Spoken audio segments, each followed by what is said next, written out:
Coco's little channel. So I have a mini mic. Hopefully you could like hear me more clearly now. And it's that time of month again where we just chat about books I've read in the month of June. So let's get started. Okay, so I'll put all of the stats and stuff at the end as always in case you're interested in it.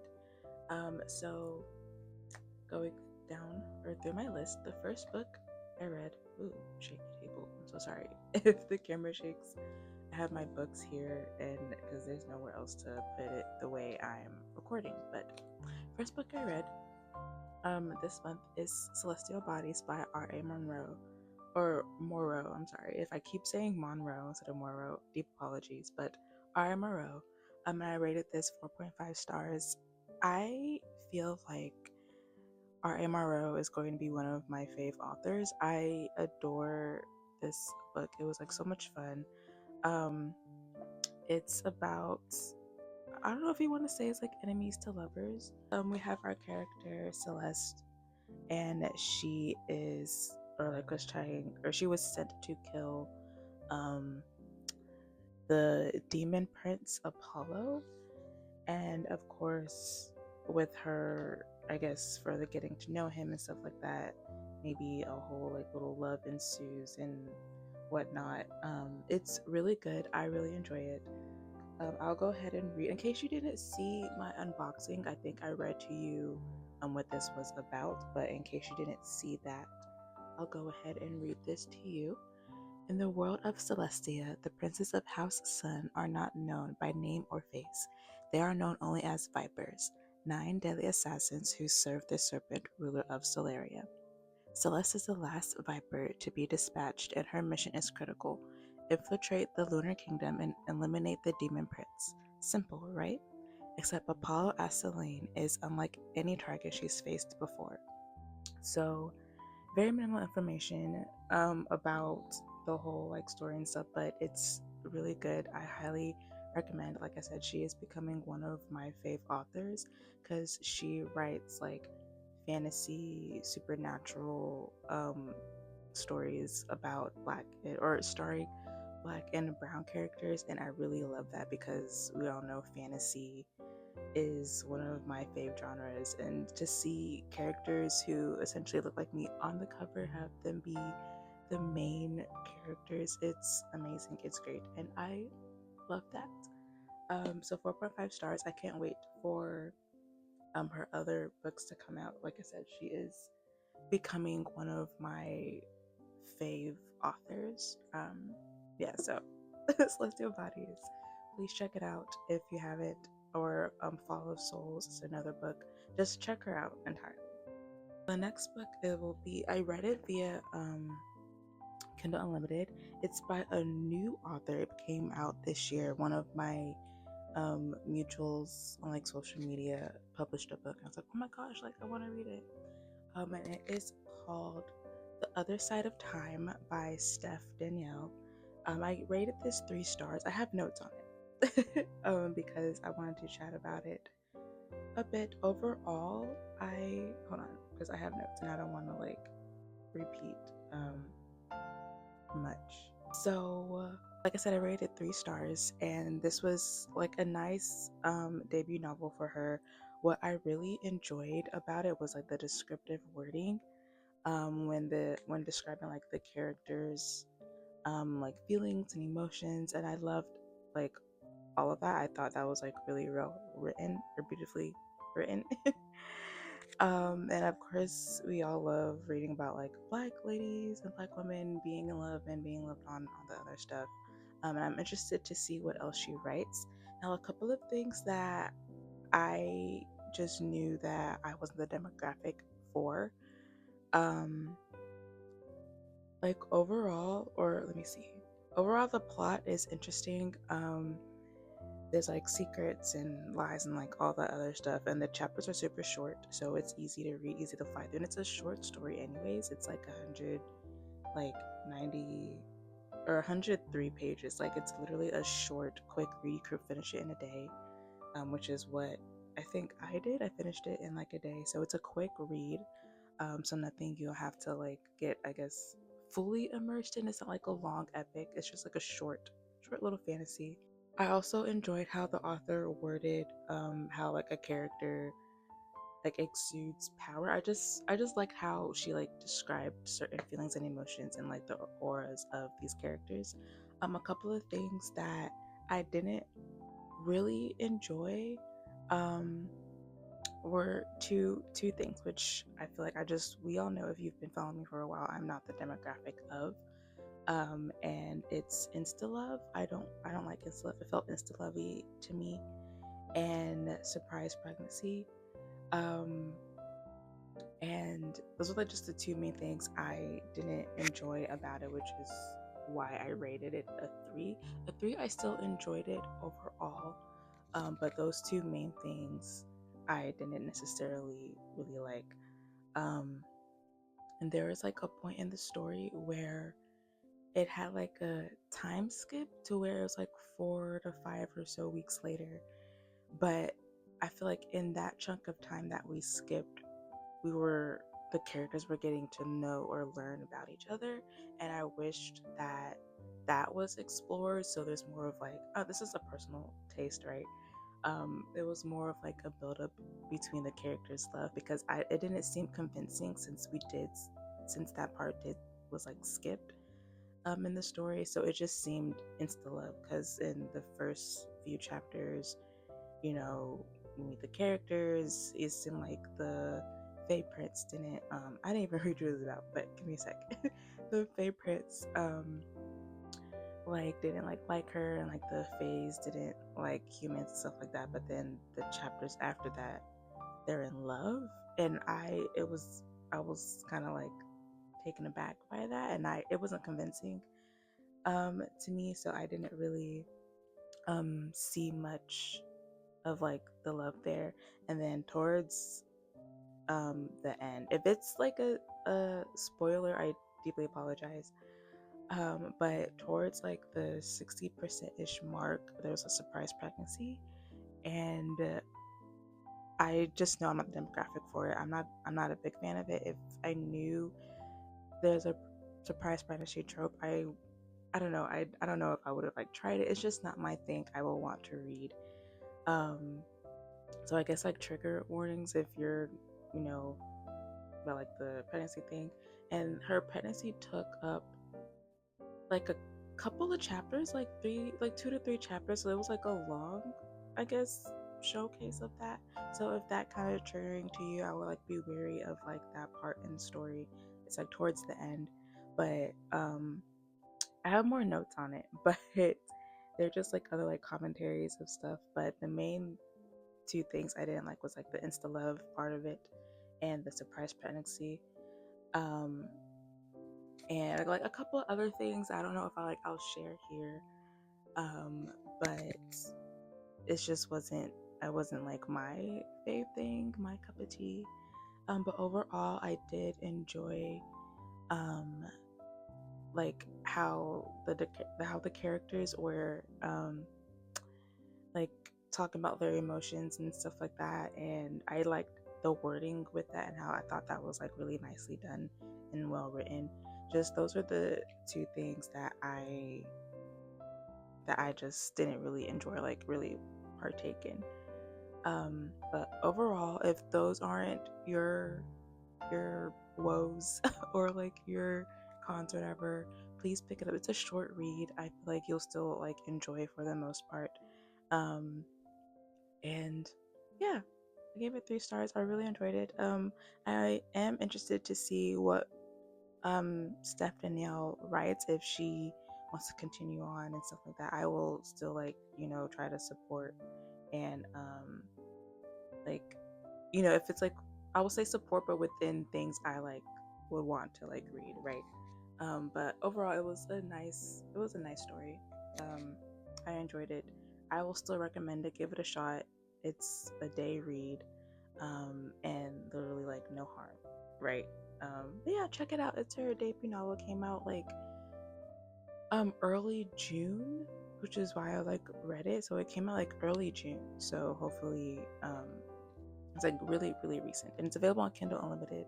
I thought it was available via paperback when it first came out. I'm not too sure, but I know it's available on Kindle Unlimited. So if you have that and you want to check it out, check it out. Let me read you the little quick descriptive.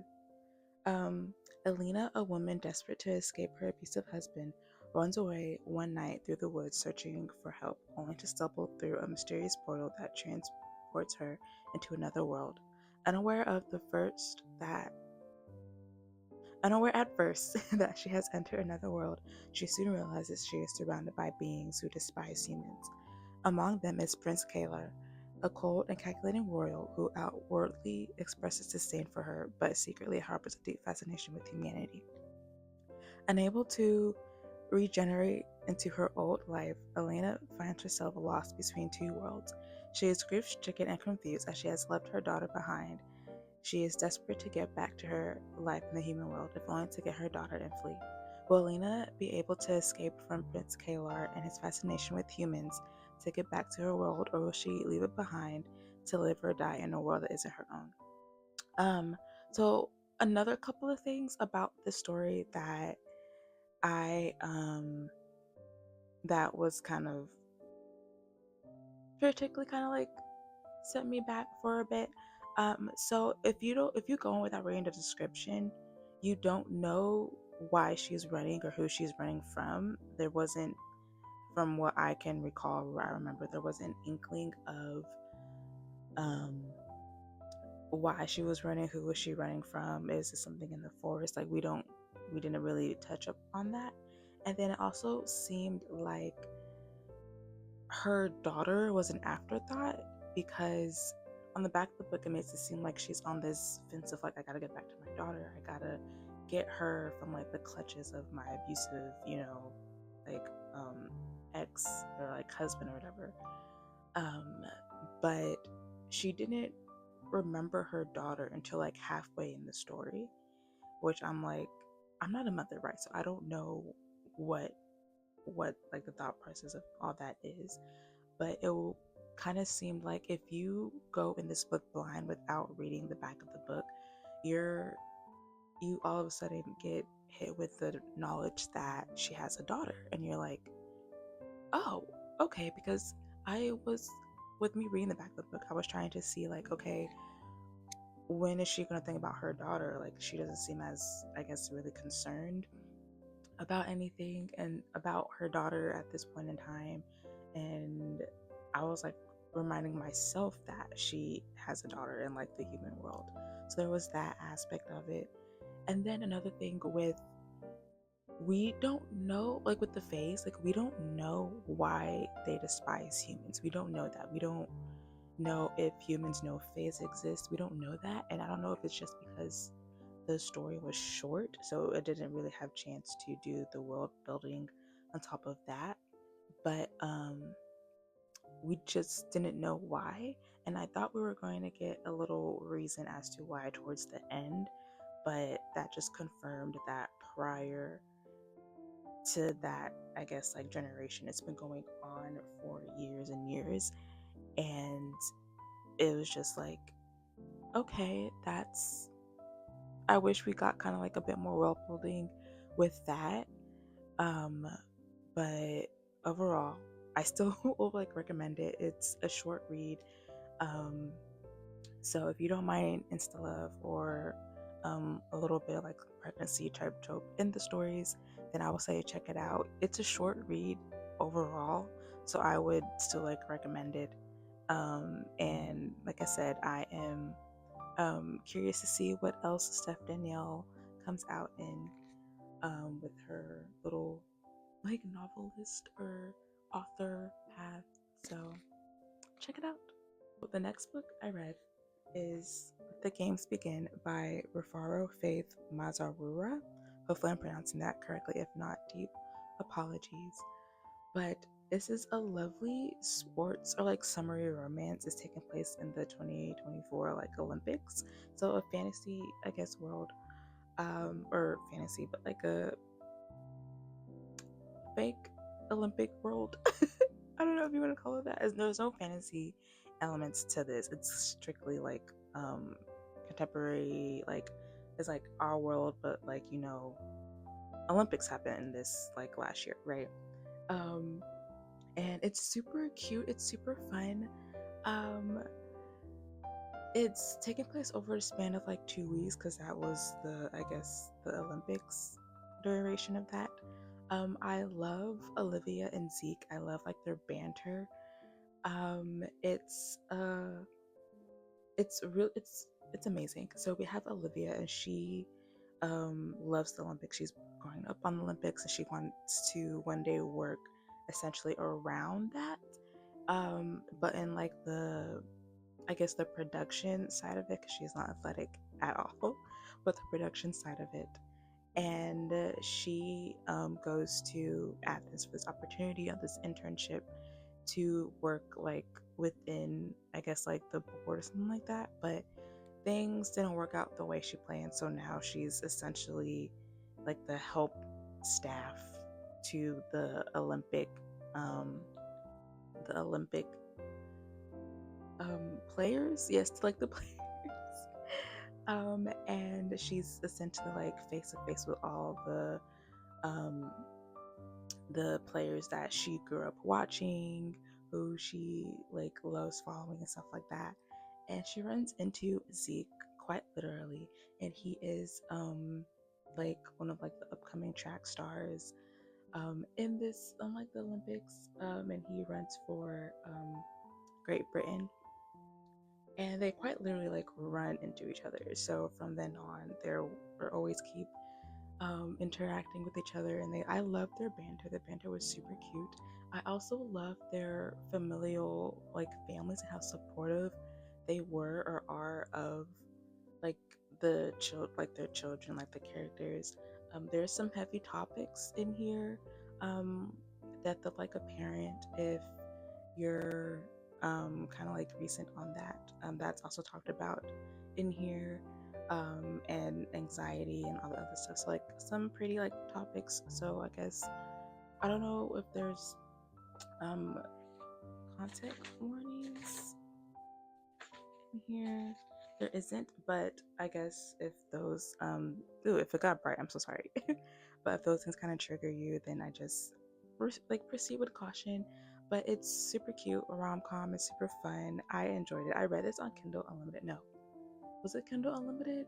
Or I borrowed this from Libby. Either way, I read this digitally somehow, some way, and I loved it so much. I was like, I have to purchase it. I have to buy it. I have to. And I did, and it's because the cover is so cute. I saw this at Barnes and Noble on like a little quick browse, and I was gonna get it, but I saw that it was available on as like an ebook, either like I said, either through Libby or Kindle Unlimited. I want to say Libby, but I don't know. It could be either one. So I say check either of those platforms. And after finishing it, I'm like, I have to own it. So here it is in my hands, part of my lovely romance bookshelf. I also recommend this. Please, or any of the books I talk about, unless I said otherwise, I mostly like recommend. But this was such a fun read. It had me a nice, fun time. A great summer read as well, if you're into like sports romances and like Olympic romances and stuff like that. Please check this out. And I rated that 5 stars in case I didn't say that. I read Restore Me by J.L. Seegers, and I rated that 4.75 stars.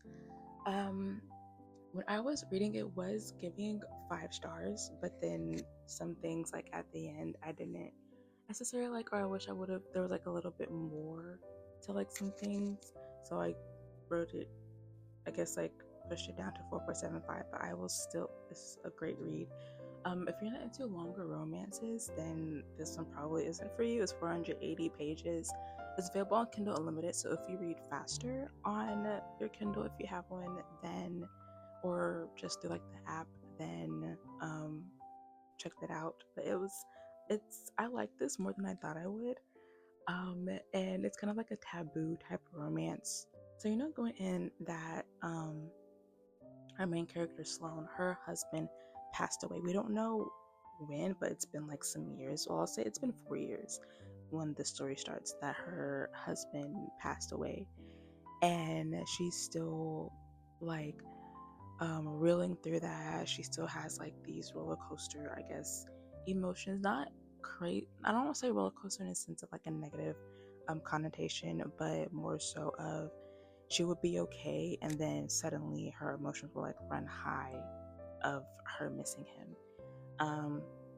And she she misses him and stuff like that, and she's still, despite like how long it's been since its passing, she's still well, I don't say well versed, but like still in the family she's married to. Like they didn't like cut her off since their connection, I guess, got lost untimely.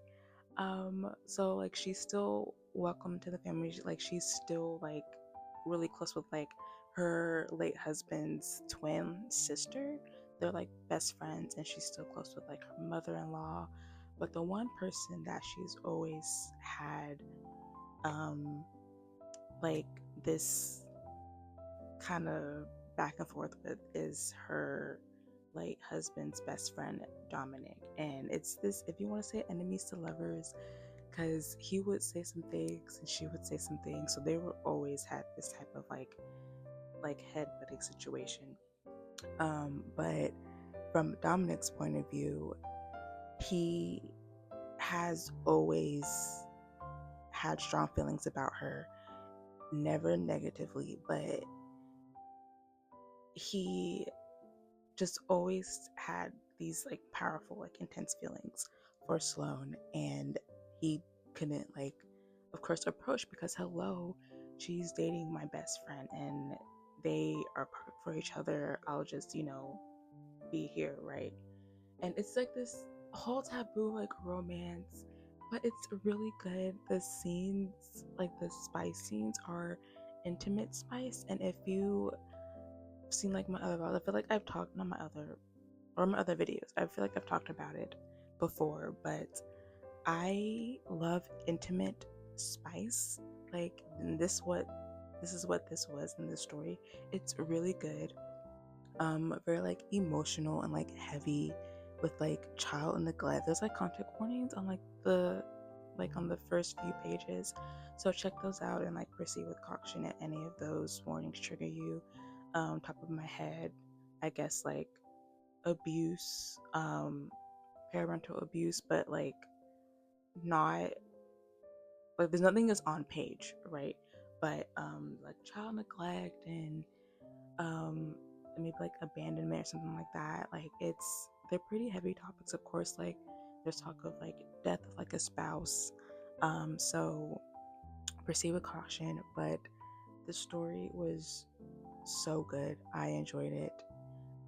It was really good. I don't know like how else to like describe it, but it was really good. I enjoyed it more than I thought I would. And yeah, check it out if you like. After that, I read another book by Kimberly Lemming, called "I Got Abducted by Aliens and Now I'm Trapped in a Rom-Com." Um, I enjoyed this more than I thought I would, coming from her Mead series. Um, I've always, or not I've always, but like once from the Me series, I like the first book in that one, which is The Time I Got Drunk and Saved a Demon. That one's really good. I think I gave that 5 stars. And here I gave this 4.75 stars. Like I said, I still enjoyed it. And like the title says, she got abducted by aliens, and now she's trapped in what she thinks is a rom-com because she's like, where else? This can't be real life, right? Like, why? This can't be real life. This can't be my life right now. And it's so unserious. Go in knowing this is unserious. This is fun. Another like nice summer read. Also, surprisingly, a why choose type story, which I didn't think that was going to be, because when we get into the story, we meet one of like, I guess, the aliens from like another planet and stuff. Then we meet like another one, and I thought it was going to be like a love triangle, but instead it's a why choose, like, so why not both type energy. And I'm like, oh, okay. I didn't think this is where we were going, but um it was shocking to say the least. um and yeah, I didn't think I was going into that, but it was still it was still a fun read. um And let's see. I think that's all I have to say about it. Like, I really enjoyed it. Check it out. It's so unserious. There's like talking lions. There's like talking, you know, owl creatures, right? It's so unserious. But check it out. If you want like a fun, unserious time. I read Spiral by Bao Cabra, and I gave this 4 stars. I think I have some notes on that. So, well, real quick, this is a sports romance, another one, between a hockey player and a ballerina, and they both are trying to get up in their careers. So we have Sage, and she always loved ballet, and she has been wanting to be part of like a bigger production, be like the main lead of that, and she's been getting so many rejections, and she was like, okay, when is it gonna be like my turn, right? Like, when can I um like be a star? Like, right, like, because she loves ballet so much and she wants to be part of like a bigger production.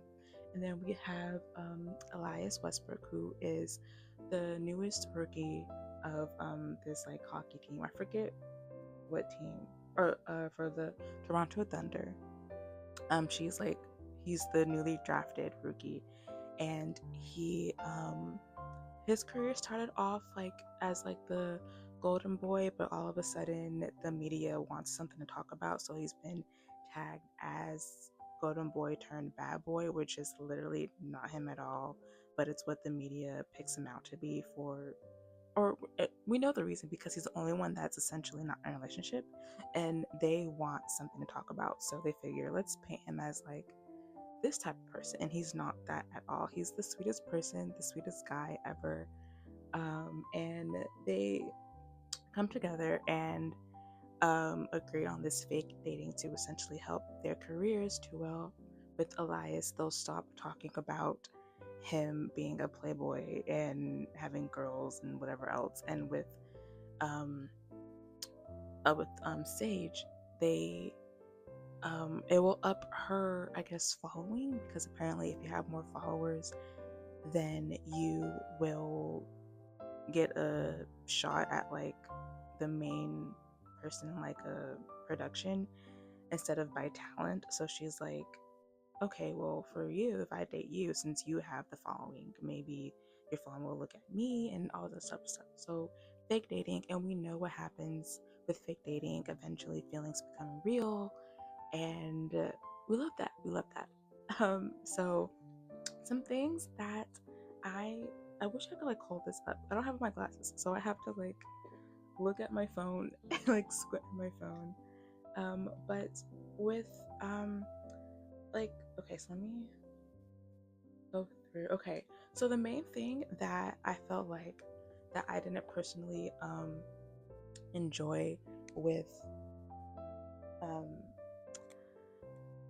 Spiral was that, apologies if it got super bright, but with here, so I don't know if it's like a spoiler, right? But I don't think it's really poignant to the plot, but I would like just say anyways.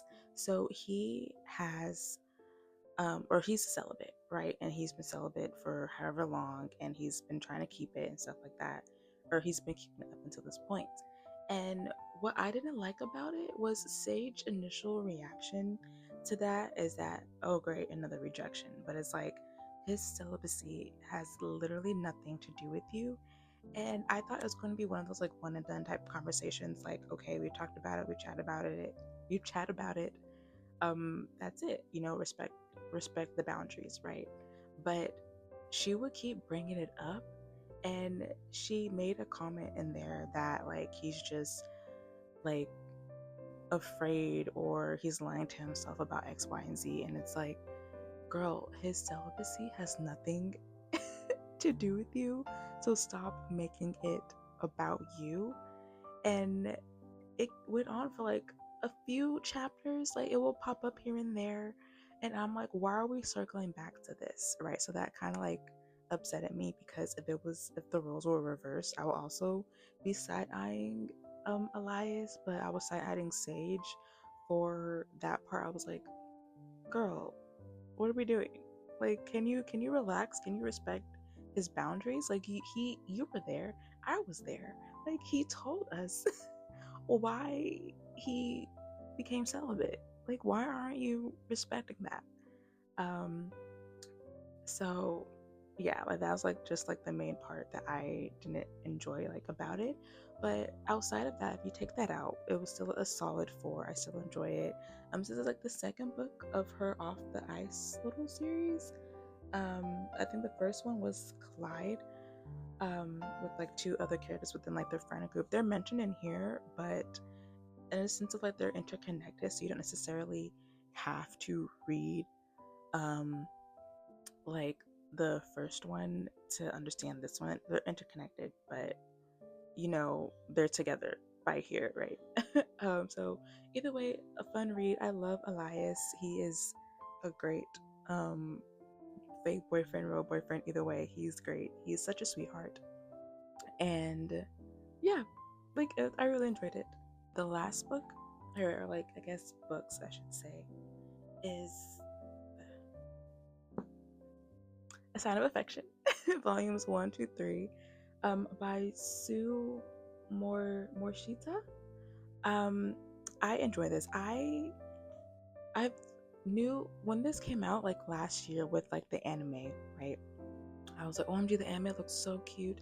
I saw like the stills, I saw the little like bits of the animation of like the anime because I'm like, I want to watch that, but I want to read the mangas first. And I figure if I just lump it into 1 to 3, then I don't have to like, or my thought process with, because I feel like I want to collect the series, but my thought process, if I want to save $12 to $13, wait until they lump the 3 volumes like together, because I have 4 through 6 on my to be read shelf, and 7 through 9 comes out July 8th. So I am going to hopefully wait till I get that because I pre-ordered it. I'm gonna wait till I get that before I read the other ones, because if I didn't have to work, this would take me like a day, right? But it took me 2, and it's so good. In case you don't know what it is, it's about I'm gonna just read you what it's about. A splash of color in a snowy world. Yuki, who's always been deaf, is used to communicating with sign language and her phone. But she's not used to English, so when a tourist from overseas asks for directions, she nearly panics until a handsome stranger steps in to help. His name is Itsumi, a charismatic globe-trotter. Itsumi speaks 3 languages, but he's never had a deaf friend. Two feel sorry, the two feel drawn to each other, but Yuki's friend is afraid that she might be setting herself up to get hurt. Could this be something real, or will these feelings melt away with the snow? It's super light. It's super cute. I love this so much, and this also sparked another wave of me wanting to learn sign language, because there is a point in time before this came out where I was like, I want to learn sign language. I haven't gone around to like do it yet, but I still essentially want to learn. So reading this sparked that like energy once again. So now I'm like, man. And at the end of the 3rd volume, there's like resources on how you can learn, either like if you want to go to school for it or learn online. So I've also checked those out. So hopefully one of these days I could like sit down and try to teach myself it and like just practice it. But it's super cute, super lighthearted, super fun. I love Yuki. I love Itsumi. Like, it's super cute, and I'm gonna try to read as much as the manga that I can before I want to dive into the anime, because I know I'm gonna love it. It might be one of my fave animes. We'll see, but it's super cute. I love it. And yeah, and I rated I rated this 5 stars, and I feel like the entire series will be 5 stars, give or take. Set this right here. But those are all the books I've read. in the month of June. If you want to count like the volumes as separate, um, I guess you can, but because it's lumped into one book, um, I I'm counting it as one. That's all I have for you. Thank you so much for taking time out of your day. I think today's like a holiday by the time this comes up, so hopefully you spend this extra day for the weekend, enjoying family, friends, or even like yourself, doing like whatever makes you happy, whether that's reading, gaming, building something, coloring, painting, crocheting, whatever hobby I didn't mention. Please just take this time to like relax and just, do you. And thank you so much for spending it with me if you decided to. And just take time out of your day and just to hear me yap about books. Hopefully, you have some new recs, new things to add to your TBR list. That's probably never ending, like a lot of us are. Please don't forget to like, comment, and subscribe. If you'd like to see more cozy content such as this, whether it's gaming or books. I'll be here to chat about it. And I hope to see you in the next one.